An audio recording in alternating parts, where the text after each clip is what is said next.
नाज़रीन आदाब। भारत के मुसलमानों को बिलखुसूस मिली व सियासी कायदीन को माह रमज़ान की 13वीं सहरी का 13वां रोज़ा बहुत मुबारक। साथ में इफ्तार के समोसे, सीख कबाब, ठंडे शरबत और लजीज लवाजमात से सजा दस्तरख्वान भी मुबारक। आज से चंद रोज़ कबल मध्य प्रदेश खरगुन के मुसलमानों ने भी बेशक रोज़ा रखा होगा। वो भी सहरी, इफ्तारी और इबादतों में मसरूफ रहे होंगे। 2 साल पेंडेमिक के बाद ईद को लेकर जो एक्साइटमेंट, जो जोश होनी चाहिए, बेशक उनमें भी रही होगी। लेकिन किसको पता था कि चंद लम्हों में आंखों के आगे सारा मंजर ही बदल जाएगा और इन मासूम रोजेदारों पर क़यामत टूट पड़ेगी।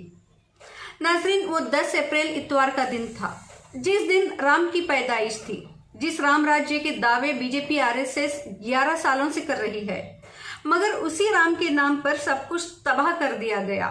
एक खूनी भीड़ ने जय श्री राम के नारों के साथ राम के नाम को बदनाम कर दिया।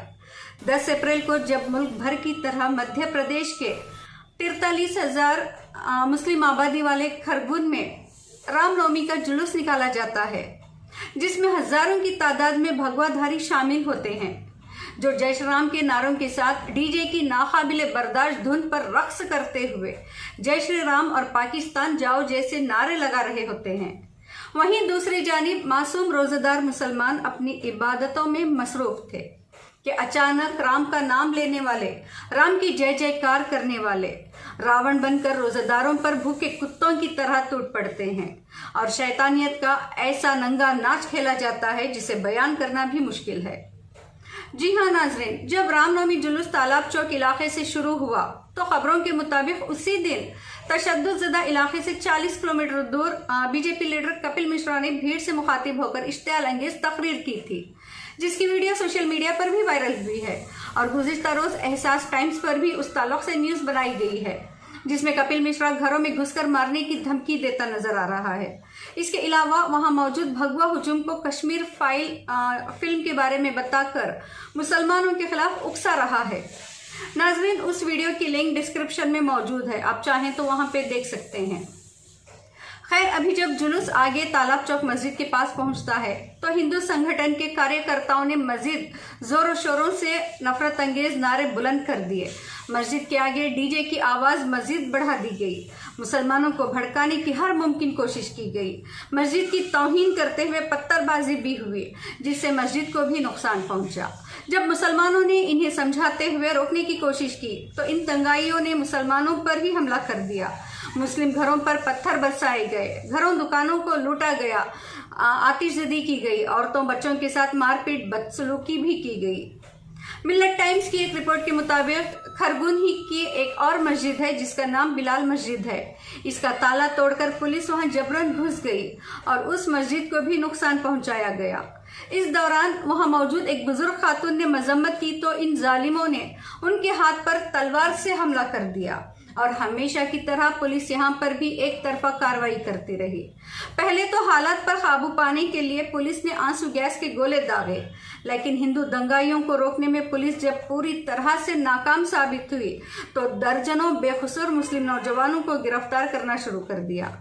इस दौरान ऐसी कई वीडियो सोशल मीडिया पर वायरल हुई हैं, जिसमें खुद पुलिस ही मुस्लिम नौजवानों को बेरहमी से जानवरों की तरह पीट रही है और जब इससे भी इनका जीना भरा तो गरीब मुस्लिम घरों दुकानों पर बुलडोजर चलाए गए।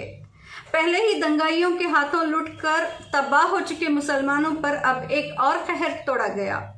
बगैर किसी इत्तला, बगैर किसी नोटिस के दर्जनों मुस्लिम घरों दुकानों को आनन फानन में जमींदोज कर दिया गया।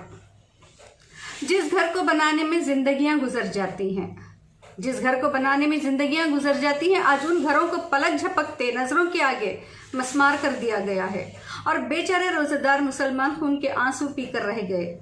आखिर करते भी क्या, लड़ते भी किससे, शिकायतें करते भी किससे। एमपी के वजीर दाखिला का फरमान तो आ ही चुका था।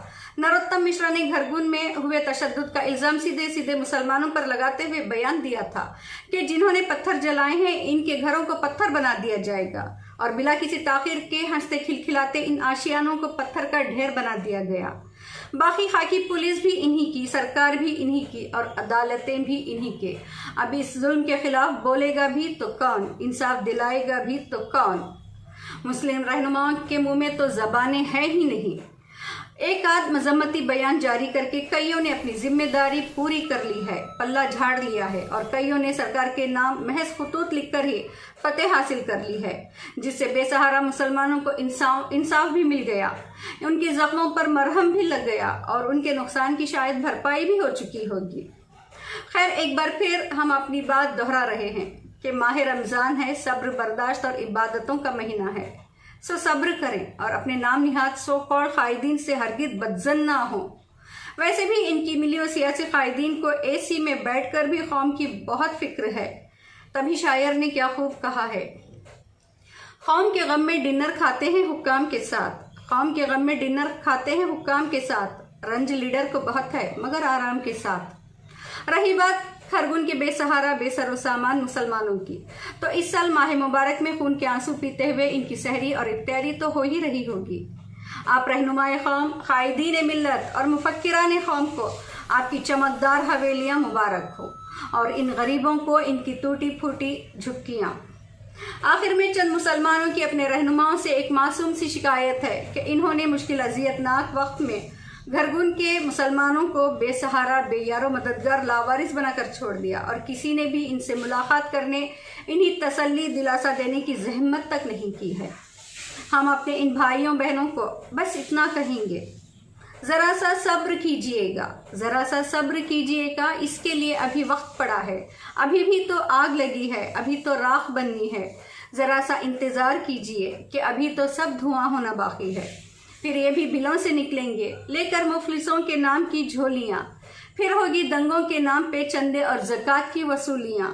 शायद तब जाकर मिल जाए इन बेचारों को हर दर्द की कीमत। उस वक्त तक सब्र करें और रब के आगे रोकर फरियाद करें कि उसके अलावा अब इस उम्मत का कोई नहीं।